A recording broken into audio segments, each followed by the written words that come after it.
chill out. Wow. Awesome. So our next comic coming to the stage, you might have caught him on Funny or Die, with some videos posted by Sweaty John and the Dumb Bucket. If not, go check them out. They're hilarious. Coming to the stage, please give a warm welcome to Andrew Shaw.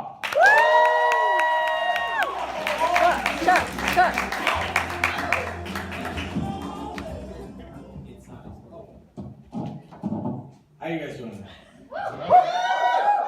So, how is it possible that after all of these conversations we've had and all of the research that is out there at our fingertips that we still feel obligated to clarify the fact that you hate the word moist? Like, why does that still require clarification? It's not like, oh yes, I'm sorry, I love the word, please say it more, come on. Like, we really need to find a better word for our favorite baked, delicious goods. It's long overdue, I think.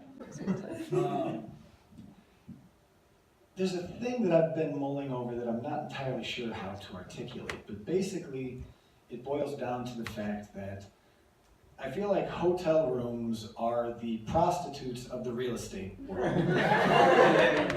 It's like, you know, the commercial real estate is obviously like your spouse. It takes 30 years of commitment and all that other stuff. And a condo is like the serious girlfriend you could bring back and stuff. But a hotel room is like, I can do whatever I want in here for like 12 and a half hours or so. And I only have to pay you like $163. And it's, well, plus the tax. You have to pay the tax too, of course.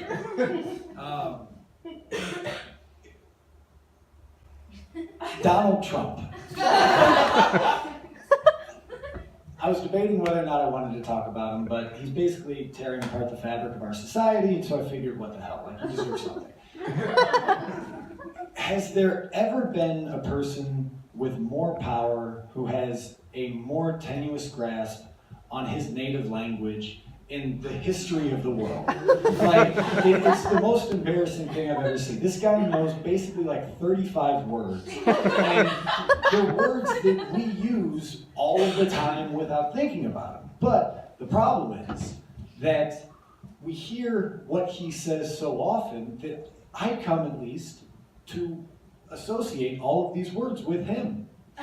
I can't hear the word China and not think about our President of the United States.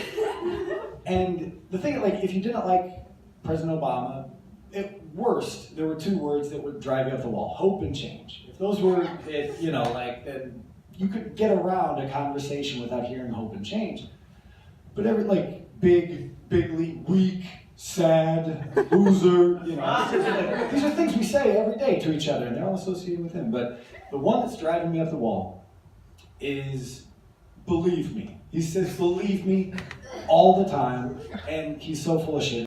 So I was having a bite with my friend last night. I was talking to him about how I'm contemplating moving to New York, and he was looking at me and said, you know, Andrew, New York is a really, really tough city.